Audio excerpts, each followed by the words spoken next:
And so in a society in LA that was very segregated, Mingus kind of fell through the cracks of segregation. So you had like African Americans, you had white Americans, and you had Mexicans, and Mingus didn't fit into any of those categories, except in music, in the music department of his school, where he was accepted because he could play, and he could really play. And he quickly took up bass, quickly became very good standard at it, and quickly began touring. And having kind of spent some time in San Francisco, he got a job with the Red Norvo Trio, which is a trio based on vibraphone, guitar, and double bass, and they toured for months and months and months. And they landed a fantastic gig at playing basically live on TV every night. And Mingus had some troubles throughout the journey of having to stay in different hotels to the two white members of the band, having to eat in different restaurants to the two white members of the band, but at least he was getting paid, and it was, you know, a good job for him.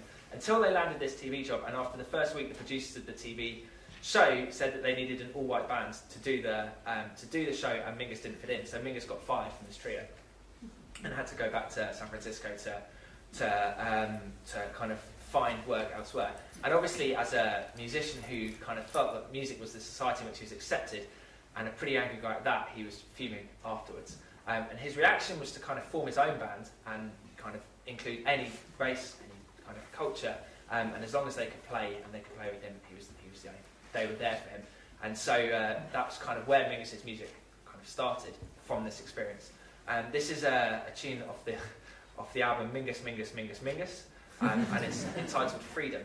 And the lyrics are freedom for your daddy, freedom for your mama, freedom for your brother and sister, but no freedom for me.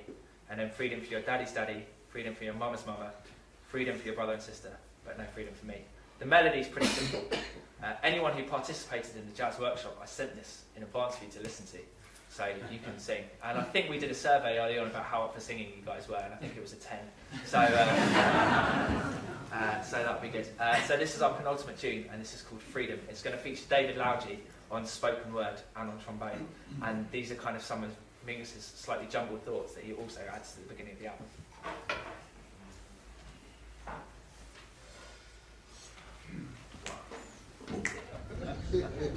So 1959 was one of Mingus's defining albums, Mingus Our Hum, and it was essentially a series of dedications, some of them positive and some of them negative.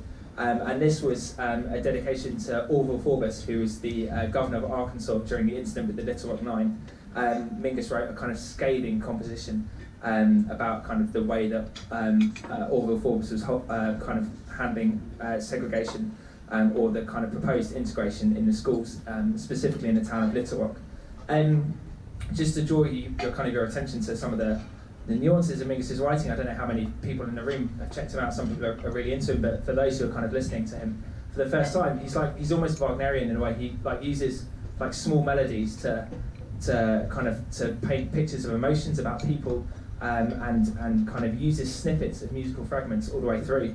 And if the more you check out Mingus's music, the more these snippets come across kind of in different albums like 20 years later. And this tune, Fables of Forbes, has a few of them that are really prevalent. There's a bass clarinet theme that's going to be played by Tommy, a trumpet theme by Victor, and a French horn theme from Maud, that are like three really iconic bits of Mingus melodies. So this is Mingus's kind of slightly sardonic dedication to Forbes. It's quite a sarcastic tune, dedicated to Orville Forbes, who's a slightly racist governor of Arkansas, and it's called Fables of Forbes.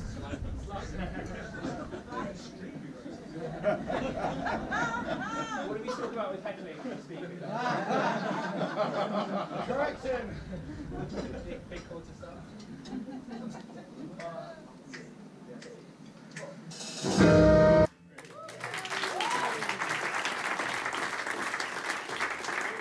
Pete Lataka there on piano, Lily Onchiva on percussion, Flavio Livini on drums, Victor Hechabaria on trumpet, and in the tune before you heard from Maud Wolstenholme on French horn. That's a good tune to announce the band because basically everyone's solos on it. For anyone who's seen the band before, we've got a few introductions tonight. Obviously Lily being one who you're going to hear from in abundance in the second set. And also Mike Chillingworth on alto sax, fantastic player, really lovely to have in the band. I'm going to call up our next guest in a second. So Mingus's most famous album, Mingus Our Hum, features a heap of dedications to musicians that influenced him from his time and from before. his band were playing a club night at the Bohemia in New York, when kind of news kind of filtered through that the legendary sax player Lester Young had passed away. Lester Young was one of the really groundbreaking tenor sax players who was around in the kind of early 1900s, or kind of 1920s and 30s. Unfortunately, because he was kind of so groundbreaking, a lot of his material wasn't picked up commercially, and he ended up dying kind of quite poor and in quite tragic circumstances. It was the kind of anecdote goes that on that gig, Mingus called a really slow blues in dedication to Lester Young, and John Handy, his sax player, played just a really beautiful solo that Mingus transcribed on the spot and turned it into this ballad that we're going to play now. Lester Young was famous for wearing a pork pie hat, so this tune's called Goodbye Pork Pie Hat. And then later on, as Mingus was beginning to kind of fade his career out, it was kind of established what a genius he was, and people picked up on kind of his music, most notably Joni Mitchell, who wrote a lot of kind of lyrics to his music and released an album about his music. And so Joni Mitchell put words to John Handy's sax solo from the solo of Mingus and turned it into a vocalese. It's supposed to be one of the trickiest things to sing another player's sax solo, and we're fortunate enough that we've got one of the best singers in the industry who's going to come and guest for the band tonight. I've been working with Tara for about 6 years. I'm really privileged to play in her quartet, and we have kind of weeks where we basically only see each other on gigs in various different bands, and it's a real treat to hear her tonight for the first time at Blues and Roots. This is Tara Minton on vocals.